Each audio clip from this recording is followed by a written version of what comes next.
all you have to do is click buy.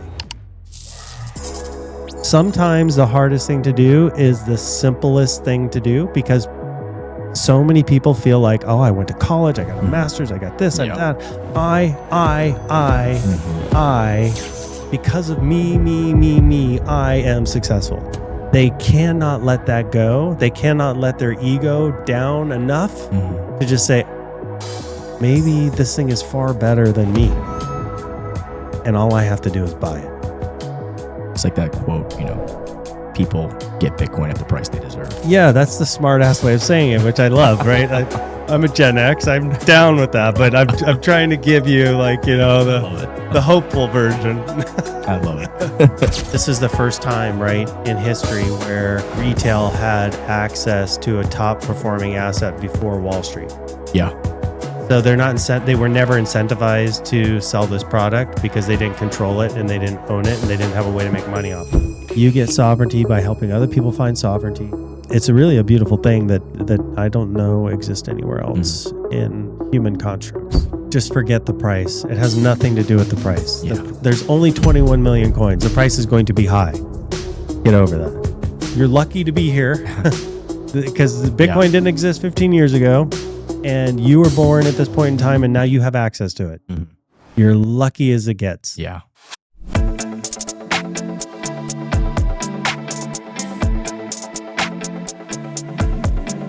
Welcome to Cypherpunk'd, where we explore money's history, crypto's future, and Web3's role in advancing human rights, freedom, and digital liberty.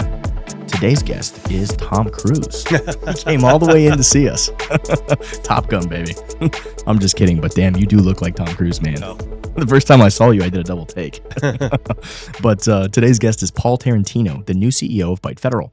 Paul is a fascinating figure who spent decades as a senior executive deep inside the traditional finance machine before seeing the light and dedicating his life to Bitcoin.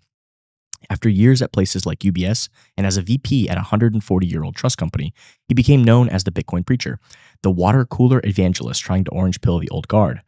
Now he leads one of the most important infrastructure companies in the space, building the tools for a world where you can truly bank yourself. Paul, it's an honor to have you on the show. Welcome, my man. Well, thank you. That was a very kind introduction. Did I do a good job? Was my research good? Yeah, you can do all of my writing for me from now on. That's my media Well guy, done. and you did a good job. Done. You dug up all the deeds. All right. So I feel pretty good about myself right now. All right, let's dive in, man. How did you leave? How did you go from TradFi to Bitcoin? Tell me a little bit about that. Yeah, so that's a fun story, actually. So what happened was, just like you said, I was the water cooler guy. I never shut up about Bitcoin, and I wasn't having any success with convincing the folks at our firm to go in that direction. Mm-hmm. But during COVID, because 99% of the firm is in New York and I was in Florida, there's quite a different lifestyle down here in Florida during that time. I was going into the office every day. I was talking to clients every day. Two different worlds, man. Yeah, people were coming in the office and sitting down with me, and they wanted my opinion on what was happening in the world. And quite often the conversation ended with, "Well, Paul, what are you doing with your money?" And I couldn't lie. Yeah. I just said, I'm all in on Bitcoin. Wow. Like irresponsibly long Bitcoin, right? My portfolio looked nothing like my clients' portfolios. And they said, why? And so those conversations, right? When you're in the middle of COVID, you've got all day. We had very long, in-depth conversations with a lot of my clients about why Bitcoin, why it was important, what had changed with COVID, and how this was going to change the world going forward from the perspective of investment management. And the conversation ended with, how can I get Bitcoin? And many of those clients would send me emails so that I could forward them on to our investment committee asking to invest in Bitcoin. And now at that time, the only thing we could do was invest in GBTC. Yeah. I had to do that in a bunch of my IRAs back in the day. That was the only way to get access. Yeah, exactly. And it was the only way that we're going to get access in their traditional portfolio. Mm-hmm. So I forwarded the emails to our trading desk and said, can we get this client GBTC? Mm-hmm. Of course, the trading desk at that time is not filled with a bunch of people because New York is empty. Yeah. So I don't know who picked up the email, but they said, yeah, we can get that. Was this when you were at UBS? Is that No, this is at Canandaigua. This is the 140-year-old trust company. This is the trust company. Okay. And it's the Sarasota branch. So anyways, yeah, we can get that for you. So great. Okay, so I start sending orders in, and other clients send me emails, and we send orders in. Next thing you know, I'm putting them in the 1% to 5% positions, not huge, depending on their risk profile, whatnot. But over the course of the following year and a half, those positions became 10, 20, 30% of their portfolio. And all of a sudden, I got the calls from compliance, like, who the hell is this guy in Florida? Why do all of his clients have this GBTC? What the hell is GBTC? And why is this position so big? So then, those conversations evolved, and it became either your clients have to sell out of all of their Bitcoin holdings, or you have to open up non-advisory accounts where it's just a custody account where the client just is fully in charge of managing their own risk. So had the conversation. I said, you send the letter. Wow. I said, I won't have that conversation. You send the letter. Yeah. And you see what they want to do. And all of my clients wanted to keep their Bitcoin 100%. So we had to open up custody accounts. So if you have a client with like 5 different account types, right? They had a position in every one of those accounts. We had matching custody accounts just to hold the Bitcoin. Yeah. And so anyways, that was sort of the first bump in the road. Actually, I was speaking, so that evolved, right? To they were very aware that I was speaking about Bitcoin all the time. I was speaking at your Naples Bitcoin meetup. Yeah, I remember that. And the senior VP of wealth management just showed up and watched the presentation. Oh, did he really? Wow. Yeah, he sat right in the front row. Wow. At our meetup? Yep. I didn't even know that. Yeah. Wow. So after that, it was funny because he was like, that was really interesting. Really? But after that, right, it was like, well, we want you to be able to keep talking about this stuff, but if you do, everything you say, everything you're going to say needs to be approved by the marketing department, compliance, before you go and speak. But Grant, I'm speaking about something that they do not sell. That's a commodity. It's not a security, right? So there really shouldn't be any problem with any of it. But I just didn't want to have to have to go through those hurdles. Yeah. To have to just speak about something that I think is so positive for humanity and it's such an important part of everybody's life. And it's not a security, right? So anyways, long story short, they gave me that ultimatum and I said, I'm out of here. Wow. So that's when I started with ByteFederal. And that was about a year and a half ago, and about 6 months ago became the CEO of ByteFederal. That's awesome. I'm dealing with something similar right now, trying to help my uncle. I taught him, maybe 4 or 5 years ago to he works at a college. He's like a handyman mechanic type guy for like a university up in New York. And he, I told him just dollar cost average doesn't have to be a lot. It could be like, $25 a week, $50 a week. And like, I helped him set that up. And now like his account's just like, tens of thousands of dollars. And he's like, holy shit.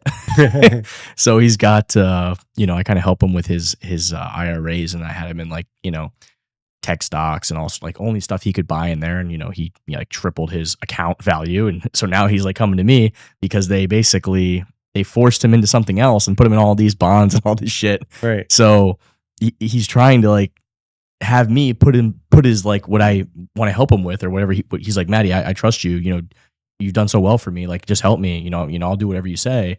And, I'll take, basically he's trying to get me to talk to his people to like not put him in these bonds. And they're like, and we're like, yeah, we're going to invest in, Bitcoin and MicroStrategy and these different things. And he's just like, they're basically like, yeah, you can't, pretty much what you said, like we need to convert your account into something else. Like it can't be a custodial. It can't be a whatever. It's got to be kind of what you said, like a self-directed. Yeah, they can't. If they're going to give advice and guidance, they're going to stick to what they believe are tried and true principles. Yeah.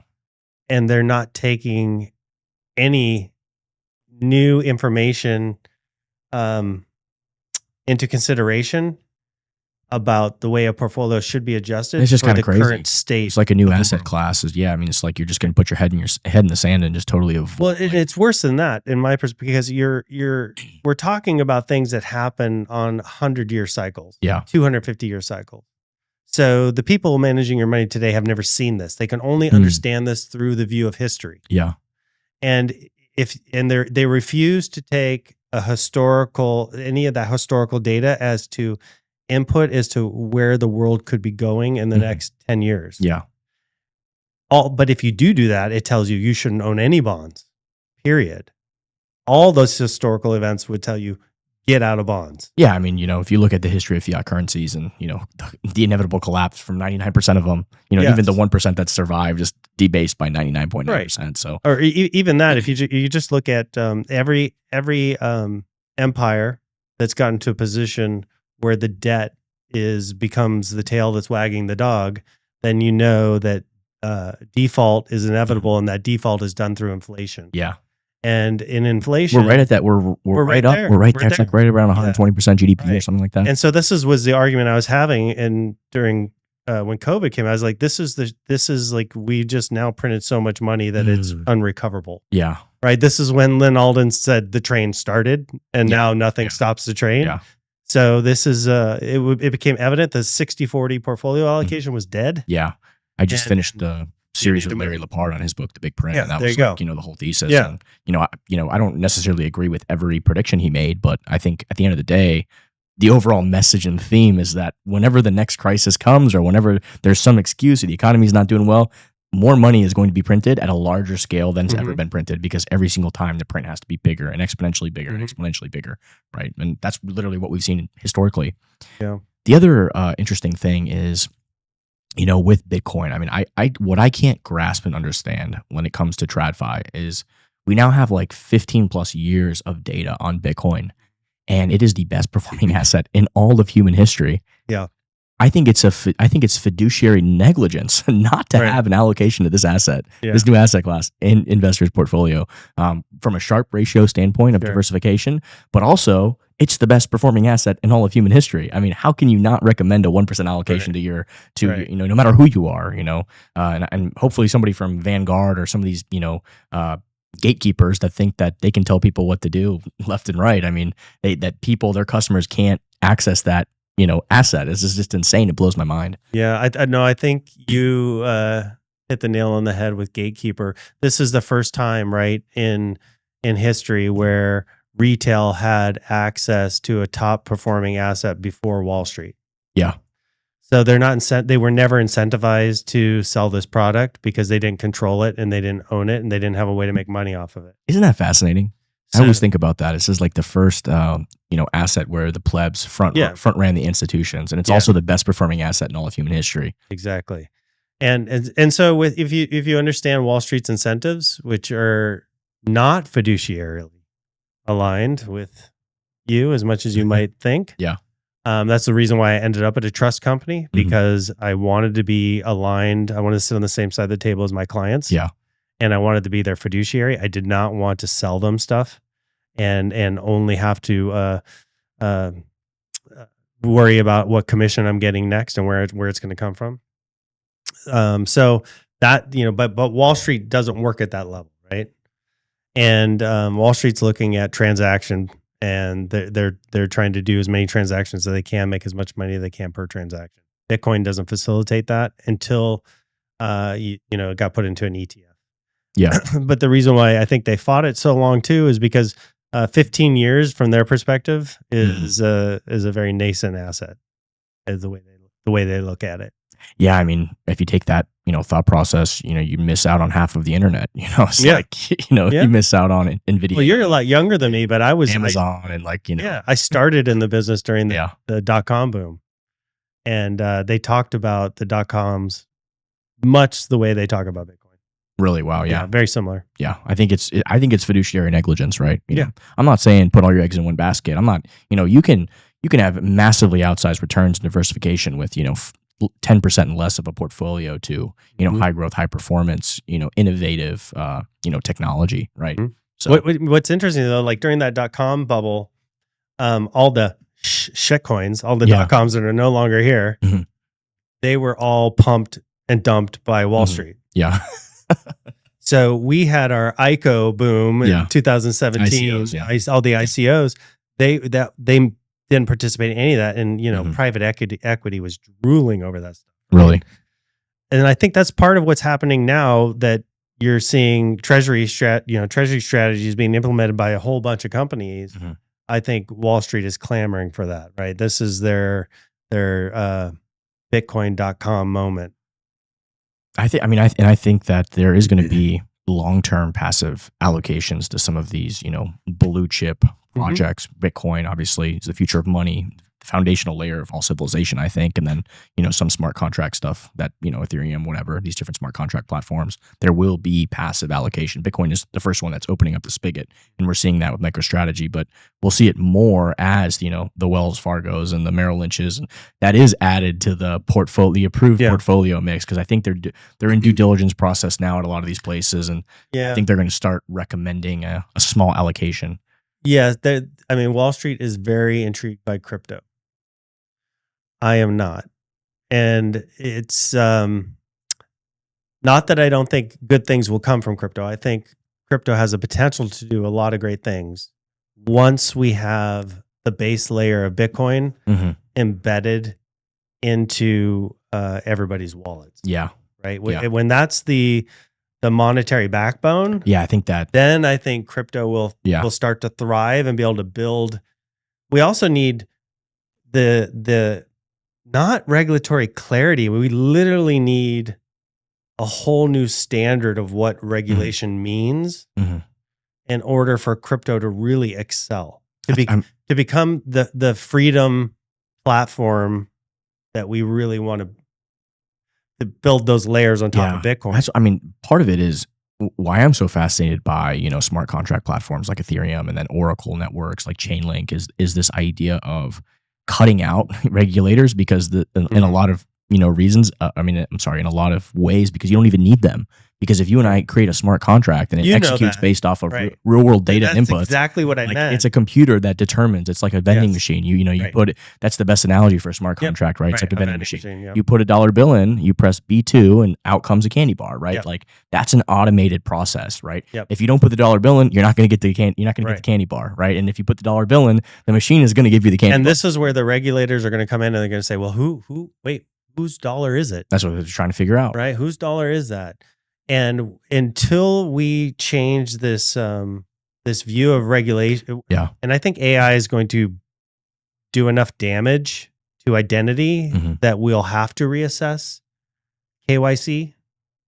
Right? I think that we're all doing KYC AML. I think I am so disgusted by KYC AML. I think that we need to have this discussion right now, because we're at this point where just every day. I'm a big believer in nothing gets fixed until it's broken. Yeah, which is why it's broken. It's why I think AI breaking KYC AML, breaking identity, breaking the reality of identity will force us to reevaluate how are we really protting people with KYC AML? Yeah, I don't think it's protecting. I don't think even with AI, that's like a whole nother can of worms. I think, and in this very moment right now, AI aside, KYC AML is an absolute disaster. All it does is create honeypots of people's personal and private data. 100%. That is constantly leaked and exposed, and 100%. It's collected by people that have no business collecting everybody's private information. And then it ends up on the dark web, and grandma gets scammed, right? It's like, why did that happen? Well, because of KYC AML. Yeah, 100%.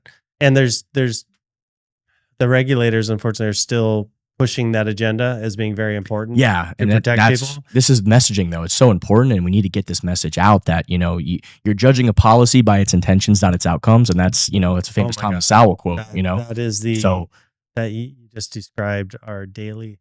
Yeah, that's what it is. We're constantly trying to educate. We have the FBI come in and we educate them about scams. Our chief compliance officer goes out and speaks at regulator events and conferences and educates them as to why their regulation isn't achieving the results that they want. and how we are implementing technology to actually hit the targets this is you're looking for, but that you're actually causing more damage than good. And this with is the some of problem your with regulation policies and regulations is they get put out, and then once the genie's out of the bottle, they're not determining whether it's actually good policy. There's no putting the genie back in the can or the genie back in the baby back in the bottle or whatever it is, right? So for a good example, we have ATMs in California, and California rightfully concerned that older people are getting scammed, and those scammers are sending them to a Bitcoin ATM to do a transaction. 100% legit concern. Yeah, we agree. What their solution is we're going to limit the size of every transaction to $1,000. And it makes it almost impossible to run a profitable Bitcoin ATM business now in that state because the transaction sizes are so small. Yeah. The counter argument that we push forward is, wait a minute, we have a live customer service rep. We can see the individual. We have their identification. We can see this person's over 60. That triggers a whole new set of questions live while the person's standing in front of our ATM. Yeah, makes a lot more sense. So we have this person geolocated. We have them live on camera. We call them. We've two-factor authenticate their phone. We see them on the phone talking to us. We explain every potential scam that we are aware of to them. We ask them repeatedly if they're being scammed, if they understand this scam, if they're buying it for their own wallet, what's the purpose of the purchase. I mean, it goes through to the point that we prevent 80% of the people over 60 years old from doing a transaction. Wow. Now that's getting the job done. No, absolutely. Right? Because only 20% of them say, no, I understand all this. No, this is for me. This is for my investment. This is my savings. Awesome. Yeah. Go do a transaction. See, my problem that's real. That's like we're really preventing the scam as opposed to let's just make it $1,000 because then they do $1,000 at ours and we don't, we're not as, we could prevent that $1,000, but then they go over and they do it at the 10 other ATMs around. Of course. Yeah. It's just ridiculous. And they get it up to 10 grand and they get hurt. Yeah. I mean, my problem is going back to first principles is how did this individual get targeted in the first place? And 99% of the time, it's because somebody on the dark web bought their data from a KYC AML breach from another company that should have never had their private data to begin with. Yeah. And another big thing that's a huge problem is the phones. Right? How many phone calls do you get today from a local 239 area code that is a fraudulent call? I have 191 voicemails from the past 4 weeks. There you go. Right. So I haven't had the time to even. Why are they not going to the FCC or whoever's in control of issuing out all these phone numbers and making KYC AML a part of, or legitimate identity a part of getting that number, and that you can't just get a new number and run all these scams all the time, so that somebody from India can't call you on a local phone number? Not that India is doing all the scams, but you get my point. Interesting idea. Right. I mean, they're a huge problem. Yeah, it is a problem. I mean, I don't know about grandma gets a number, but grandma gets a call from a local phone number and it says, "Hey, this is Verizon, and we need you to pay this bill, and we're going to shut off your phone." And she thinks she's talking to the local person. Well, it's because they got into Verizon's their KYC AML database about all, you know what I mean? But that's the problem to begin with, is when somebody gets a phone number, and they get all their personal data and information. The end result of this is that we got to get to the point where we're going to fight crime, but we're going to let you own your money. Yeah, I mean, personal accountability. It's this whole idea of essentially trying to be a paternal, being a father to trying to control adults. Adults have to learn lessons, and I hate, I get this at the meetup all the time. I get people coming in with horror stories of getting scammed and stuff, and I tell them, I say, look, you weren't responsible, and some of it's horrible. It's but it's at the end of the day, you have to be personally responsible for your money, for what you're doing, for and a lot of times people, I've got people now that got scammed. We sat down. I said, look, you can waste all your time trying to get it back, but you're never getting this money back. So just let it go. You paid for your education. Now look, let me teach you public-private keys. These are all the things that you should have done before you got involved. Well, that's right. And that's where I was going with it too, is that at the end of the day, if you have your private keys and you can push the payment, you're responsible for pushing that payment. Yeah. That's all we should need to know. A fool and their money will soon be parted. Yeah. This is literally an expression as old as time. I hate to say it, but and that's all. But that's all the proof you should need to use your money. Yeah, is that you've got the private keys. Yeah, I agree. And then after that, let crime fighters fight crime. I'm all for it. Right? I don't want bad guys getting away with my money either. Yeah. But man. Yeah, you can't babysit the entire. You can't babysit the world. People have to have self-responsibility and accountability. And once you get burned once, you're not going to get burned again, right? Like fool me once, shame on you. Fool me twice, shame on me. Yeah, because that's how it's been for people that have been coming to my meetup. Like I had people come in, I lost 30 grand, 40 grand, I got scammed, and then we start over. We start from first principles and basics, and I say, look, don't give up. And now I've got people that have quadruple that over the past 5, 6, 7 years because they've been stacking, they've been dollar cost averaging, they've been they understand the technology now. We set up hardware wallets, they learned how to self custody. They learned all of these things, and now they have the foundation to build off of. Right. Yeah, that's awesome. Part of the game. You've talked a lot about money as like a battery for storing our time and life energy. I love that analogy. I've used it a couple times myself. Can you break that down for our listeners? Why is the fiat battery we're all forced to use so leaky? And how is it literally stealing their energy every single day without their permission? Yeah. So, the short answer is inflation, but the long answer is, how do you understand inflation, right? Because I think there's two different types of inflation. There's monetary inflation and there's supply and demand inflation. And what we're living through right now is monetary inflation, meaning the supply of money is expanding. And so I simply describe it to people as a weights and measure scale. And I just say, like, here's everything you want in the world, or everything that exists in the world that's available and has a price. And then here's all the money, and they're at an equilibrium. So for every dollar in the world, it could buy something, right? And it's just sitting there in equilibrium. If the Federal Reserve creates new money, you've got more dollars to allocate against the same price of these things, the same amount of goods, and all these goods got more expensive. Nothing changed. We didn't add more goods. We didn't take goods away. Nothing like that changed. It's just adding money into the supply. And the reason, that's like, oh yeah, wow. Why would they print the money then? The opposite is happening with debt. So a debt, with all the money out here, when you print more money, it actually gets lighter and the debt gets heavier. It inflates the debt away. Right. So what ends up happening with debt is, like, that's this fixed amount of dollars that you owe somebody or some entity.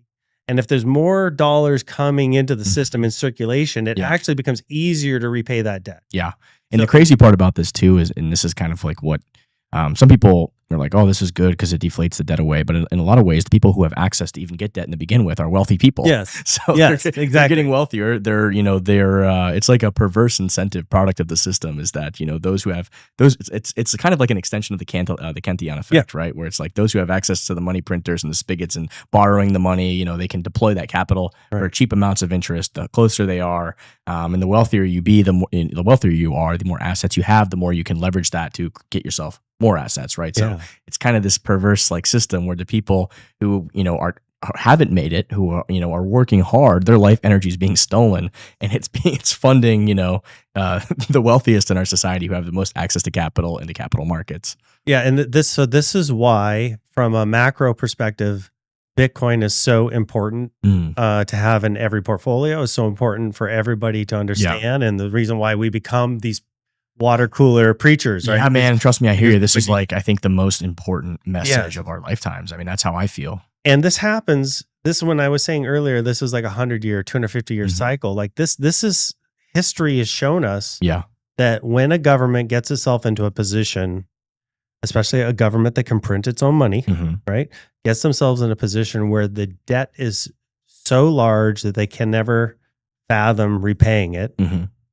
They have this inflation capability, meaning inflate or increase the money supply, which reduces the value of the debt that they are carrying and that they In owe returns, yeah. the public, right? Exactly. So this is the problem that is global, that is persistent for the next decade. So your 60-40 portfolio will not work in that environment. Buying bonds will not work in that environment. Owning CDs will not work in that environment. Saving cash will not work in that environment. Yeah. You need to have assets. I'll argue that it hasn't been working in that environment for the past 20 years. And that's difficult, right? To own a lot of assets if you're an everyday Joe and you're like, man, at the end of the week, my paycheck's gone. My paycheck's gone. Why are prices of things I need immediately going up? And like, why is my wage the last to adjust, right? That's a perverse incentive. Yeah, and so but now you have this ability, like you said, to put $25 in Bitcoin. Yeah. Over the Lightning Network. Mm-hmm. And now that $25 becomes 50. 50 becomes 100, and 100 becomes 200, 200 becomes 400. And if you're doing that every week, you'd be surprised at how fast you could build up wealth. Mm-hmm. So I've a friend of mine, I'm sure you know her as well. she was stacking $30 a day. So the cost of a meal where she lives, $30 a day. She started in, I think, 2007, late 2017, maybe 18. Well over $1 million in Bitcoin now. It's incredible. Right? So who is this? I don't want to talk. You said I know her? Yeah, I'm sure you know her, or you know of her. Oh, okay. But you know, it's it can really have a huge impact. And it doesn't matter if Bitcoin is $100,000 a coin or $20,000 a coin. Yeah. It's the CAGR. What is the growth rate of Bitcoin? Right. I think so. Did you hear Jack Mallers talk about this the other day? No. Oh, it was fantastic. He's like, you know, when we make our decisions now, Bitcoin's, you know, CAGR is literally the price of capital. So, yes. Yeah. so, right. you know what I'm talking about? I know what you're talking about, but I didn't see that. Like he was, for sure. He was basically saying like, if it doesn't, you know, if we're going to do an investment or we're going to deploy capital or do something, like it's gotta be greater than Bitcoin's CAGR essentially. Yeah. So. Which is what, you know, why I think Wall Street is clamoring over more Bitcoin treasury companies, because there's not a lot of companies growing faster than Bitcoin. Yeah. So, you know, where does that put Wall Street? That's not a great story to tell when. Isn't that kind of wild? When 75, 85, maybe 90% of the companies in the S&P 500 are not growing as fast as Bitcoin. Can you just imagine how much wealth is actually being stolen from the productive population to fund all this, whether it's via taxation or via the hidden taxation, the hidden theft of inflation? I mean, you know, the Cook CPI numbers, which they've got all these hedonic adjustments and all these little games they play to manipulate that metric. Right. But Well, think about this. So I think Safedine often says the real inflation rate's like 7.5, something like that. Over the long run, right? Over like the last 120 years. And if you look at that compared to the average growth rate of the S&P 500 over the same time period, you're talking about the S&P maybe somewhere around 9, but inflation running at 7. Yeah. So your real return on S&P 500 DCA is 2% above inflation. Wild. Right. So now 7% inflation against Bitcoin's CAGR of say 45%, maybe 50%, depending on the day you look at it. So your real return is, you know, significantly higher. And that's how you get ahead. Right. So everybody, like you think I talk to friends of mine that are millennials and younger Gen Z that are like, know that I was in finance, and it's like, what should I do with my money? And when I tell them you should go all in on Bitcoin, they just look at me like dumbstruck. I'm like, I know it sounds like it flies in the face of everything you've read and everything Dave Ramsey told you and blah, blah, blah. I think Dave Ramsey's coming around now too. Did you hear about that? Well, I heard him say something fairly positive about Bitcoin, but I wouldn't say he's coming around. Oh, I mean, I don't know. I think, he was so anti for so long. I think just to see people finally capitulate. The one that I thought was awesome is Rick Edelman. You know? Yeah. So Rick has always been pro Bitcoin, but now his highest allocation is 60% of some portfolios. That's wild. Good job, buddy. Oh man, let's talk about ByteFederal a little bit. Tell me about ByteFederal. Your tagline is "Go bank yourself." I like that. ByteFederal was started by 3 founders out of the Venice area. They, hardware guy, software guy, and a CPA. And Which one's Leonard? He's our CTO. He's the software guy. Software guy. Yeah. So, anyways, late 2016, they started the business, and they quickly transitioned to building all their own ATMs. So we are one of the only Bitcoin ATM manufacturers and operators in the world, and we're the 7th largest in the world, which means we have 1,400 ATMs across the United States in 42 different states. We have 60 ATMs in Australia with a ByteFederal Australia, which is a partner company that operates basically on our license. And that has been the lifeblood of the company, but it was started with friends and family money, a few $100,000. And that's how I started my company.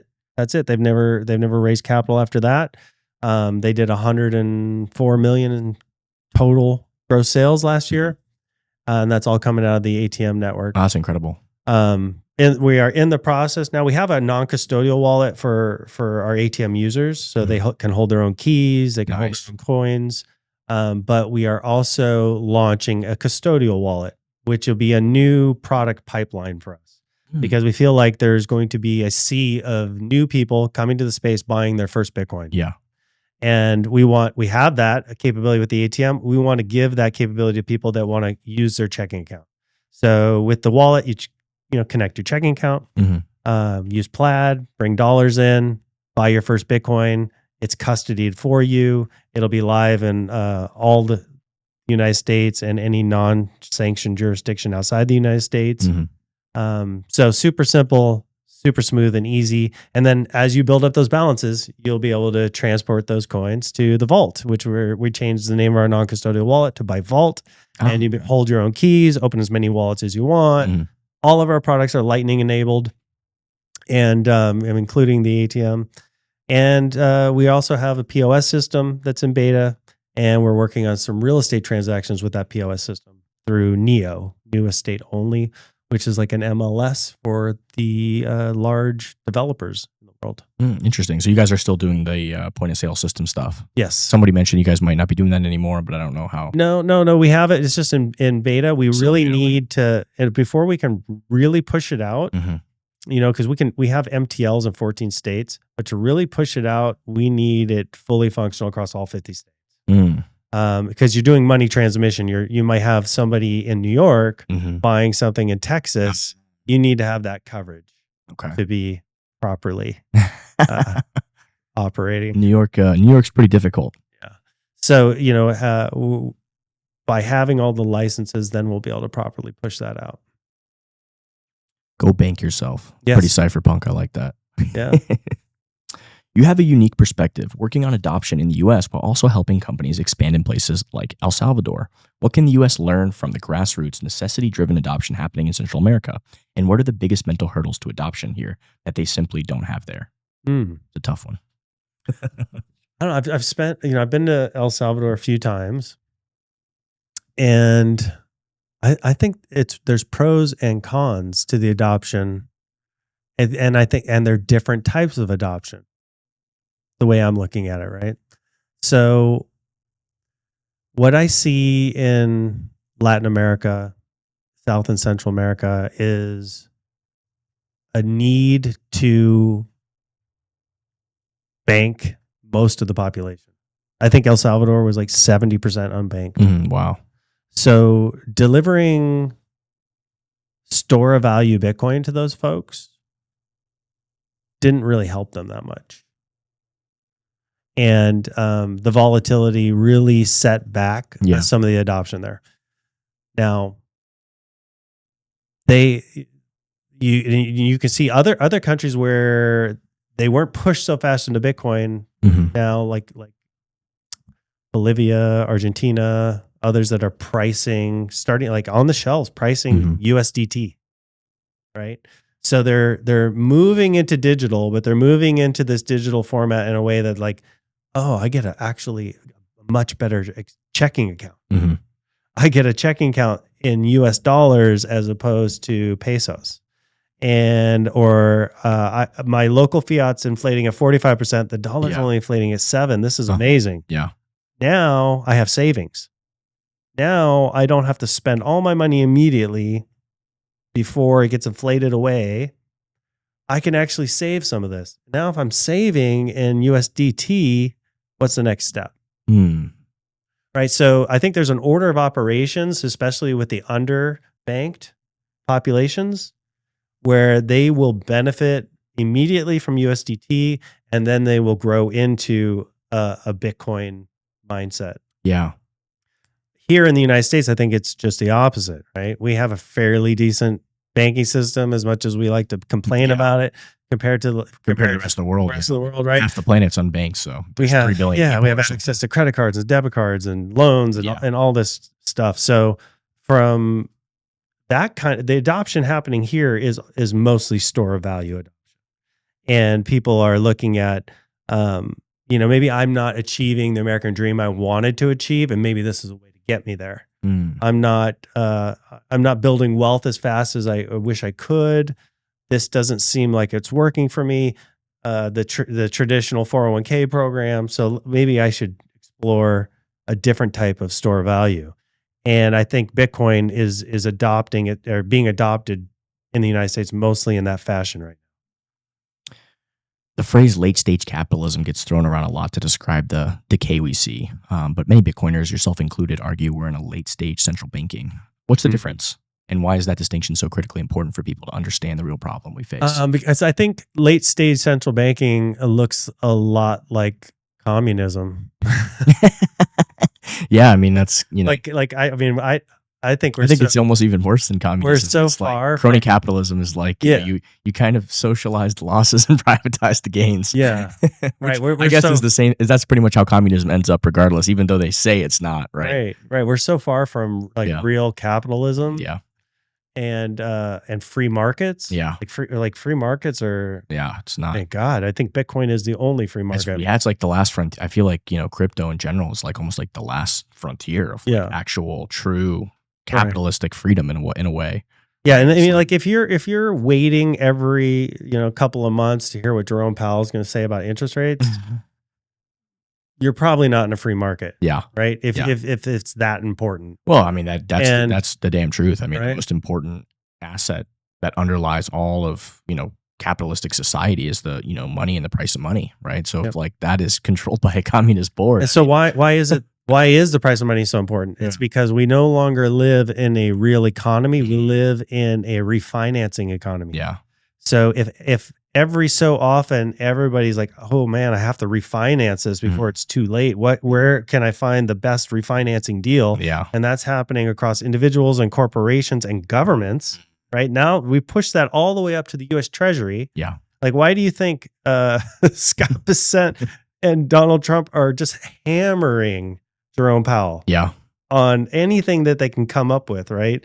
UBI for academics, overspending on a remodel, like anything. I mean, that is wild, though. Right? I mean, can you imagine an organization that really like honestly shouldn't even exist? The Communist Board, they're spending almost between 2.5 and $3.2 billion on a building. I mean, can you like even fathom that? I mean, like to me, that just like that is absolutely insane. Like it just blows my mind. Like I think that's the whole point of Donald Trump pointing that out was not because he really cares how much they spent on that. He probably goes like, I could have done this a little cheaper, but I think he did say that on TV. He doesn't.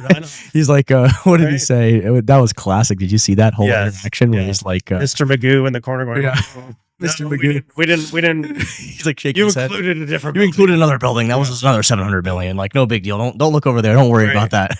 Like if that justifies it, like it's at the same time like why do you have another building for $700 million? Like what the hell are you even talking about? Like, and you hear that Scott Bessent is like having breakfast once a week with Jerome Powell, and that they're good friends. Oh man! So part of it makes me think like, oh, okay, this is like central casting for the Trump administration to put the Fed in a position where they become the scapegoat.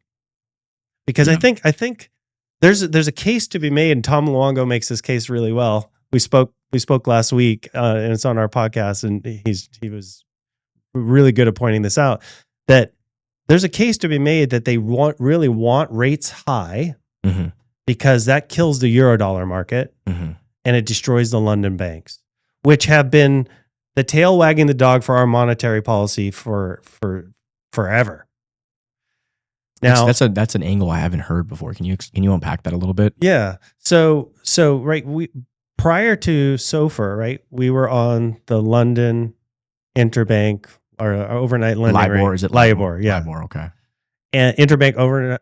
There's a lot of funny business going on with that too. London set the interest rates for the world. Our currency, their interest rate.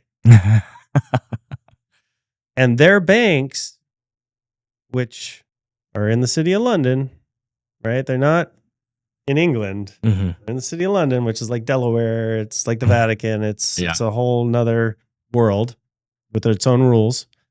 So their banks are issuing loans in dollars. So they just create dollars out of thin air. They're not U.S. banks. They just create dollars out of thin air, loan them all over the world at a rate that they set.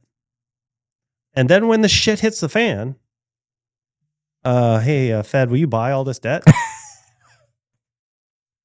Oh man! Right? That, like, you can't even make some of this shit up. Right? It's just so. So then we got to take rates to zero. We have to print money, and we have to bail out the whole world. Yeah. That's okay. So that's a problem.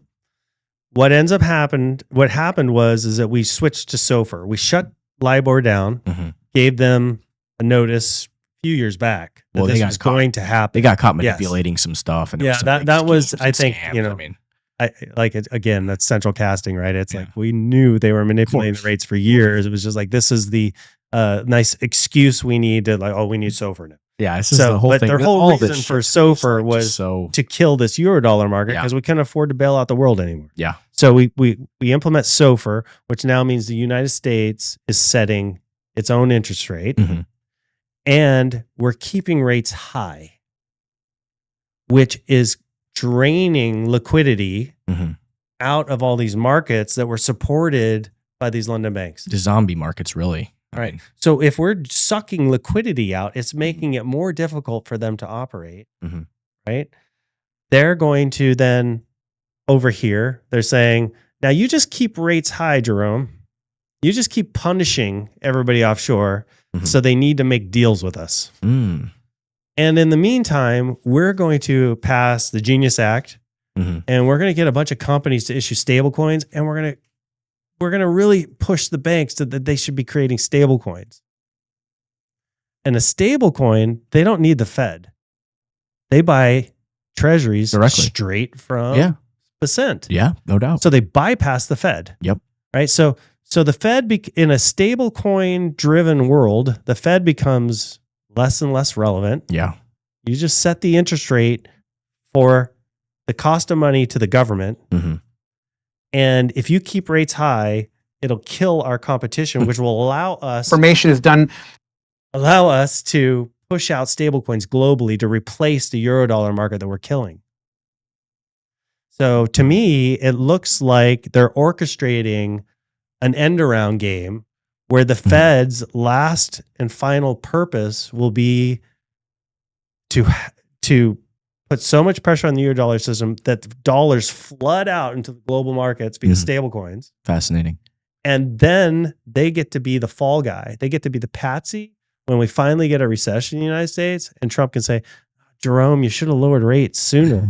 Everything would have been perfect if you didn't lower rates. Well, he's publicly, telling. So I think he's setting the Fed up for that. I think Jerome actually knows full well what the hell's going on, is playing this game because they want to shift control from the London banks to the big U.S. banks that are sitting at the board with the Fed. So JP Morgan and others are maybe not as aligned with Davos and London and DEI and ESG and everything coming out of that movement. I mean, the Fed's been doing a lot of this shit, though. I mean, like if you look at the stuff that they've been focusing on, it's like they're focusing on DEI and climate change. And, like that's what they're like. But it doesn't mean that Jerome Powell's focused on that. Well, I don't know about Powell. I think he might not be personally, but I know when Yellen was kind of involved, she was 100%. Like, she was like saying all this crazy stuff. And it could be, what does this have to do with money? I could be completely wrong about the Fed, but this system that we're talking about being built to bypass them is being built. Yeah. And so maybe he really is just keeping rates because he wants to keep rates high because he believes that's the right thing to do. Yeah, and it's meeting his mandate. It's so hard to. But if you answer to people that own the central bank in another country, well, I don't know why they wouldn't be pressuring him to lower rates. I mean, the rest of the world has already lowered rates, and it's like it's really hard to say. I mean, it just makes me laugh. I mean, watching the whole thing, the whole big show, and Trump goes out there and he's like, Powell's like, we're at 5 years later, and $2 billion over budget. He's like, Jerome Powell's like, oh yeah, it's just running a little over budget, and Trump's like, what they ask him, they said, what would you do with your contractor if it's running over budget? He's like, I'd fire him. Yeah, exactly. Classic. But I mean, like, just it's kind of like this. I think the message was right. Hey, look at what your tax dollars being spent on. Yeah, it's just that it's the truth. I mean, it's absolutely ridiculous. I mean, how much of that is fraudulent? I mean, how much is that is nepotism and Cantillon effect and fake contracts and fake contractors and if you're sending money off to the family. If you're a Bitcoiner, it all is right. Oh, it's all a giant scam. We could do it with code. We could do it with code for nothing. I mean, this is absolutely ridiculous that money's being spent on that, and I think that to me is late stage central banking, and I think it's like that moment. That's right. This is where this all started. Yes, where it all goes back to that is the epitome of like that little clip. I read there's a book called Signals by Pippa Malmgren. I'd love to get her on this podcast. I've hit her up a couple times, but she wrote this book called Signals, and I feel like to me that's this signal of late stage central banking, or kind of at this point as stable coins come into into play to have more power private companies to be able to essentially buy treasuries and kind of control that a little bit. Well, and this is classic fourth turning, right? Yeah, this would be when you're going to see these institutions die, and it would make a lot of sense for the IMF, the Federal Reserve, a lot of these, the UN, a lot of these big institutions that we were so reliant on to just start to erode and become irrelevant. I posted the other day on X, and nobody must have thought it was funny. I said the IMF is going to be the payday lender to countries that don't adopt dollar stablecoins. I think they already are. Isn't that what they do essentially? Yeah. They're already the payday lender. They come in and tell you, no, you're not allowed to buy Bitcoin. You have to do what we say. Here's 40% interest, and then they know that they're never going to be able to pay it. It's like this big scam of control. Yeah, exactly. I think if you ever read The Creature of Jekyll Island, they talk about that a lot. That they're using it to, a lot of these loans go to these essentially these criminals who run these like third world countries, and they just take all the money, and there's no verification. They don't check on it, but they kind of like keep control. It's kind of wild, very wild. It just reminds me of that. What is it, Marie Antoinette, when she's like that? When I was looking at the Fed and Trump and having that conversation, it's like, with $3 billion for our palace, it's just run a little over budget. It's like that when she goes, everybody's starving in the streets, and she's like, let them eat cake. Yeah, that's kind of how it felt.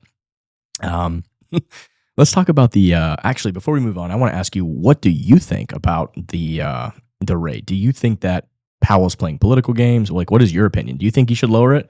Because I think what I was reading was like he lowered it right before the election, and the inflation was way higher. Yeah. So it's kind of like, well, the trueflation data, which is definitely more accurate than the CPI data. Exactly. It's showing that we're under 2% right now. So yeah, it's very confusing, right? So historically, the Fed doesn't really lower rates until there's real economic trouble. Right. So it generally, if you over the long arc of time, the Federal Reserve rate follows the market. It doesn't lead it. So, and you can just see that on a chart, just overlay it. Yeah. So, where are interest rates relative? I think they are slightly lower than they're slightly lower than where they peaked. But they haven't fallen off significantly, and I think the scary thing for the Fed is that back in April, when markets were having a bit of a meltdown, I think, we're down 20% at one time. Interest rates were rising. That's wild. A whole nother ball game, right? That shows the Fed that, if they at any sign of like weakening, they could really lose control of the long end of the curve, the curve, and that would be massively destructive for the United States. So I don't know. I think they're keeping rates high because they're afraid of that. Yeah.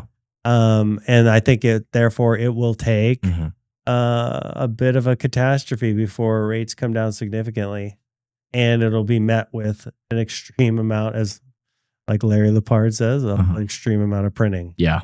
I think it is true Powell wants to be remembered more as Volcker and not the other guy who was the other guy Arthur Burns, maybe. Burns, yeah. Yeah, he doesn't want to be remembered as that could be the case, yeah. He doesn't want his legacy to be he made this catastrophic mistake, but he was definitely totally missed. I mean, And I think they would really like to, or at least he seems like he would like to see rates back at 2%. But again, this is all like somewhat meaningless because we have monetary inflation persisting, and there's no way out of that. There's no way to like worrying about the interest rate is just going to be like, did we light the garbage can on fire, or are we waiting for the garbage can to get on fire? So I don't know that it doesn't change the big picture of where we end up. And I think that's the hard thing for people to realize is that regardless of what happens with the Fed, regardless of where the rate is, this is, I think, what Lynn Alden is saying when she says nothing stops this train, because we're set on a course where the government debt needs to be devalued. It's going to be devalued through inflation, and it's either going to happen fast and aggressively, and it's going to be incredibly painful, or it's going to happen in a slow, persistent way over time. Yeah. One or the other. But either way, you should be protecting yourself from inflation. No doubt about it. I think I think the Trump administration and Bessent kind of know this. They're trying to change I think it was like instead of the 2% inflation target, they're already kind of prepping. And I think Bessent said he wants 3%, 3% GDP growth, 3% inflation. Yep. That's so the plan is to grow your way out, but also some of it's going to be printed, right? Like, that literally is the plan. And he's kind of setting the tone for that. Right. I mean, even if it was actually 3%, I mean, it wouldn't be as bad as what we've seen with all this crazy COVID money printing and stuff, and this much higher rates we've seen. So 3% if it was actually 3%, that'd be good for historical standards. Yeah, this is a little bit off in another direction, but once right, the end game is we have to print our way out. We have to inflate. Then you start thinking, okay, what would be the cover for printing, right? COVID was a great cover. It's like, well, man, we've got to print. Like everyone's like, yeah, print. We don't care. But you need cover. And I was thinking about this recently because when we heard Trump in his election all of his campaigning, it was all about, I'm going to end the wars. First day, end the wars, and there would be no wars if I was president, blah, blah, blah, blah. Well, that has not come to pass. Yeah. But I hear even more talk about nuclear war and nuclear capabilities, and Putin talking about, don't push me because I've got this nuke, and don't push me because I could do that. And we're destroyed Iran's capabilities. Well, maybe not. All this sounds a lot to me like when I was a kid during the Cold War, right? Where you're getting under your desk and grabbing your head. This is all this rhetoric of war, persistent war, nuclear war is a big enough threat to really support his agenda of saying, well, we need to manufacture here because we can't rely on China. I mean, that is the damn truth, though. Right. I mean, we do. We can't, like, even during COVID, it was like China. But what I'm saying is I can get you, my base or my follower or whoever, maybe you hate me, but I can get you to buy in on we're going to just deal with higher prices because we have to do this for our protection. The existential threat. Right? Maybe we're not maybe with the tariffs and onshoring manufacturing, maybe we don't really get that much higher prices, but we actually get the higher prices from monetary inflation.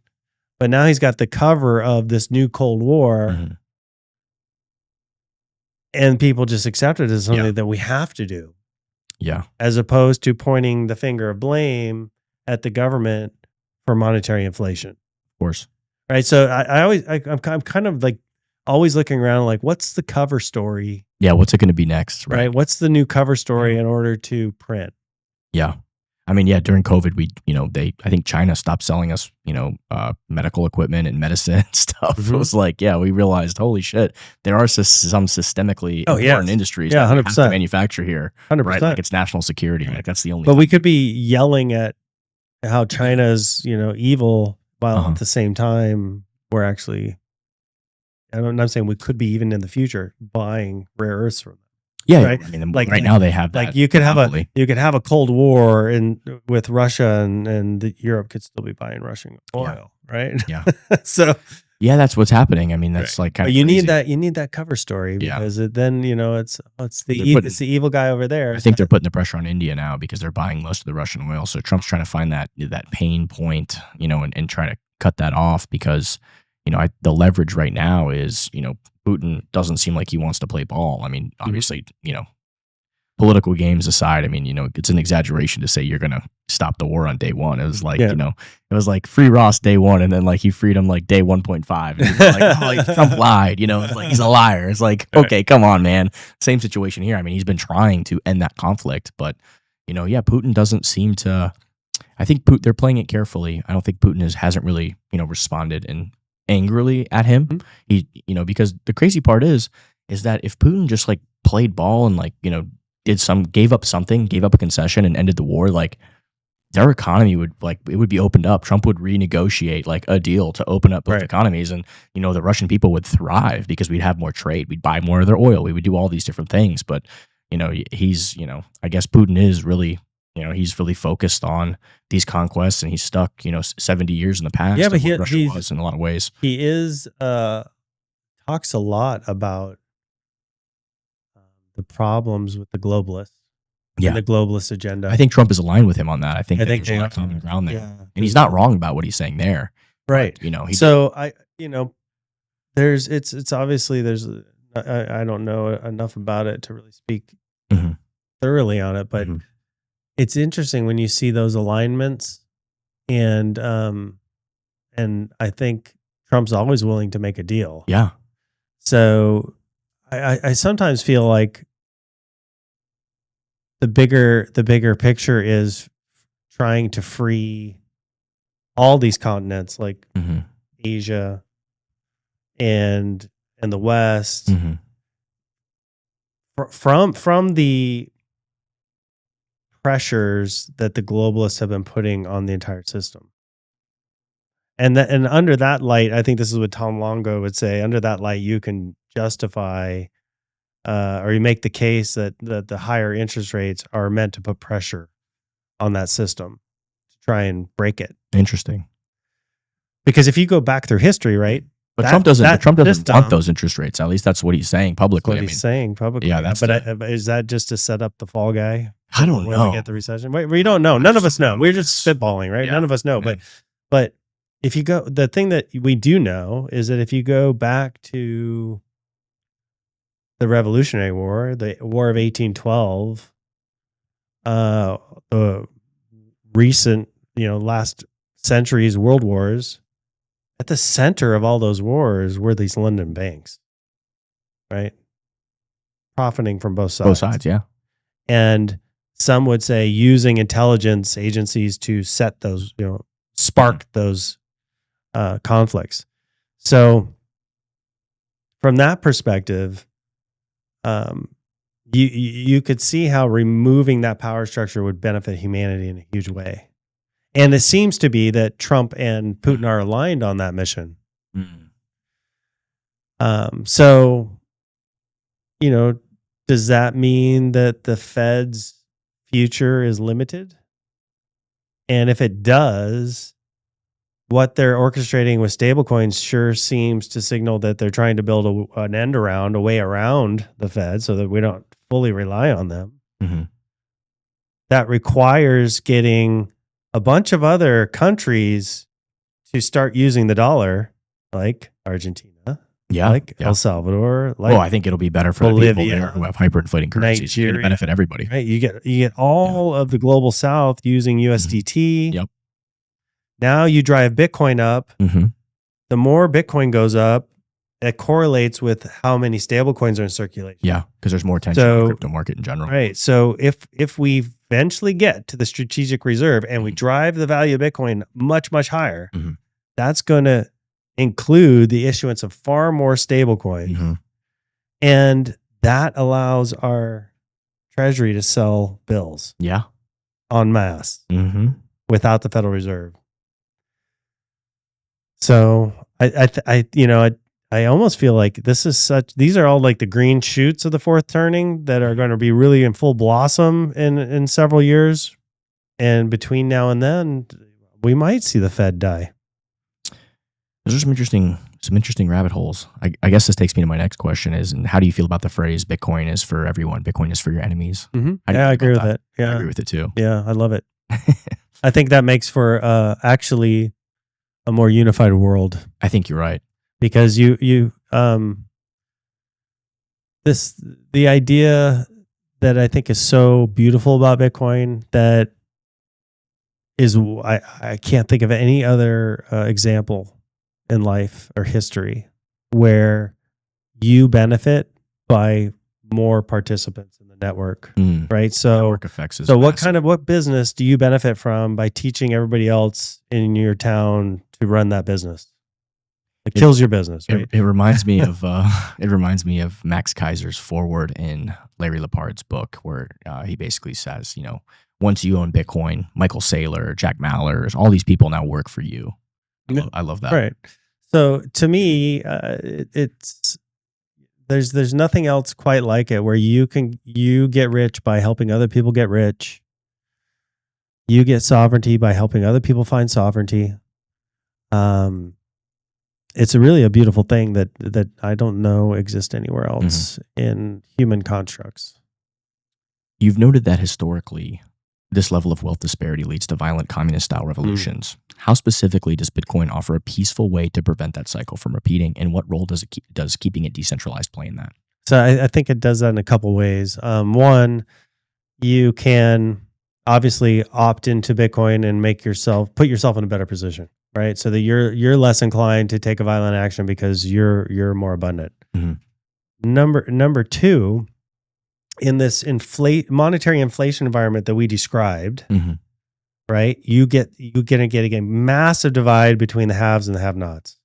People that don't have assets that are going to be far down the ladder on the cotillion effect, and they're going to see their wages rise last, are going to suffer immensely in an inflationary environment. We've seen it. We're at historical levels of, kind of wealth inequality. Yeah. Technology and advancement in capitalism is the only thing that's, the quality of life going up is the only thing that saved us, I think, from this violent revolution that we haven't seen right now in this kind of fourth turning. So if we think about the inflation that's to come, if we can push that inflation into Bitcoin, yes, small group of people are going to get very, very wealthy, but that keeps the inflation out of real estate, out of food, out of oil, out of all the basic day-to-day stuff that if you don't have any assets or you don't make a lot of money, are just going to kill you. And this is the problem with, a lot of the actions governments take is that, there's no way to look at the second and third order effects and what you just described, the price of homes. Like, I don't know I can think of only like on my hand, like a couple of my millennial friends that own their own home. Right. Like this is the first generation where millennials were worse off than the previous generation. 100%. And you go right back to COVID, right? We expanded the money supply by 35%, whatever it was. Closer to 50%. Was it by now? Probably they did some other kind of, Ponzi-nomic type of things. They have all these specialty terms for how they do it, how they print money.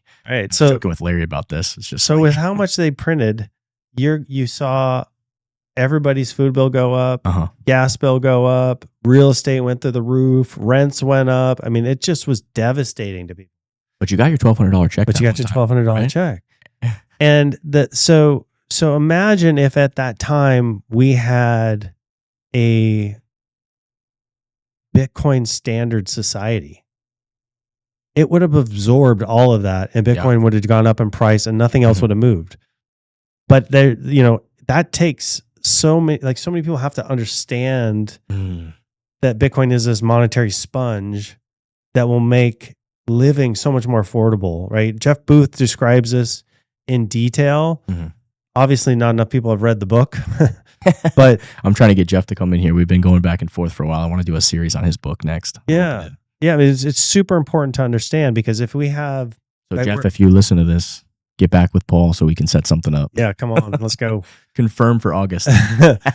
You have this environment where you have AI creating massive abundance simultaneously, which is going to put deflationary forces. Simultaneously, you're going to have governments printing like mad in order to devalue the debt. Yep.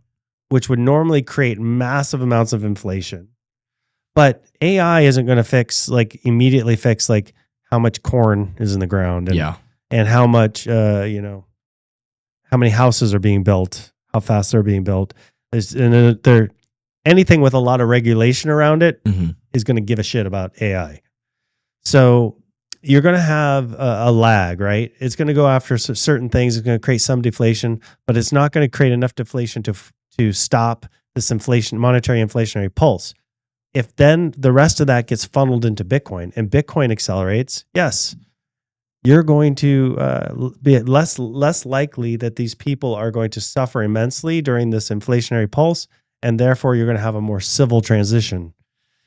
Getting back to the point of the original question. Wow.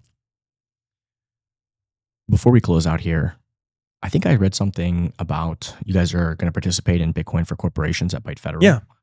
Talk a little bit about that. Yeah. So we are working on, we are buying Bitcoin with our own cash flow. So we do have a small Bitcoin treasury, but we're looking at ways to significantly expand that.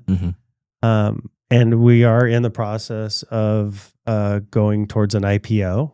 So the Bitcoin treasury strategy would coincide with that. It makes total sense for us. We already carry a working inventory for our day-to-day operations. We already have a treasury for ourselves because we believe in Bitcoin. And so having a strategy alongside the Bitcoin business makes total sense to us.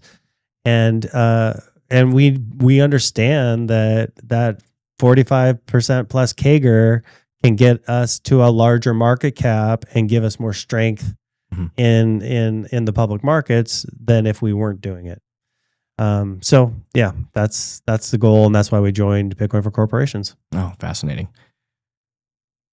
I've been hearing some rumors that there's some up and coming exciting news. Do you have any?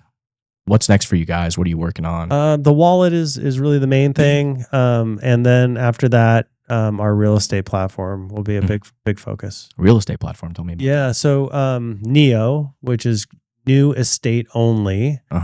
They're one of the few National Association of Realtors, like VC arm, funded it. One of the few that received funding from that VC. And they're I think they've raised somewhere 20 to 30 million. But essentially what they're building is a multiple listing service, an MLS, for new construction. So a big developer in Miami throws up a high rise. Del Webb's building a golf community. Lennar Homes building a community out here in Naples, wherever, right? So you've got all these new communities and high rises that are being built, and they've never really had an MLS. You've always gone directly to the builder, directly to the community. So this is a place for them to list all of that. They're live right now in Florida, and if you go to their website, you'll see buy with crypto and our logo, and then that's a sign up for a wait list. Okay. And we're building out our wait list while we build out the platform. And essentially we'll be offering money transmission. So you'll be able to use your Bitcoin to purchase real estate. We're also going to be hosting lending products so that you could borrow against your Bitcoin to buy the real estate if you don't want to spend it, or ways to extract equity out of your real estate to buy Bitcoin. So if you wanted, let's say we were working with some folks from Italy right now that are trying to buy real estate in Florida. They would use the Bitcoin to make the purchase because it's super easy to make the payments and not have to deal with international banking. Yeah. But then once they've acquired the property and they have 100% equity, they would want to borrow some out of that in order to repurchase Bitcoin. So we're going to have all those different tools and gadgets on the platform and help people lever their Bitcoin into the real estate that they want to own. All right. Very cool. Let's end with a message for the listener. We're in an incredibly exciting time, but it can also feel daunting for newcomers. For the person feeling the pinch of inflation, who's distrustful of the system, but thinks they've missed the boat on Bitcoin. I know a lot of people like this. What is your message of tough love and hope to them today? Why is this still the very beginning of the revolution? Yeah. Oh, man. Just forget the price. It has nothing to do with the price. Yeah. There's only 21 million coins. The price is going to be high. Get over that. What you need to look at is the growth rate. Like we've said several times today, a growth rate of 45%. You can't find that anywhere in any other market. So you have an opportunity. You're lucky to be here because Bitcoin didn't exist 15 years ago. And you were born at this point in time, and now you have access to it. You're lucky as it gets. Yeah, I can't believe that we even have this opportunity. Focus on you can do whatever you do, right? You could be a janitor, you could be a pilot, you could be a real estate mogul, whatever you do. And if you take that free cash flow and you buy Bitcoin, you're now passively growing your wealth at 45% a year. Passively. All you have to do is click buy. Sometimes the hardest thing to do is the simplest thing to do because so many people feel like, oh, I went to college, I got a master's, I got this, I got that. I, because of me, I am successful. They cannot let that go. They cannot let their ego down enough to just say, maybe this thing is far better than me. And all I have to do is buy it. It's like that quote, people get Bitcoin at the price they deserve. Yeah, that's the smart ass way of saying it, which I love, right? I'm a Gen X. I'm down with that, but I'm trying to give you the hopeful version. I love it. Well, Paul Tarantino, it's been an absolutely fantastic conversation. Thanks, brother. Nice.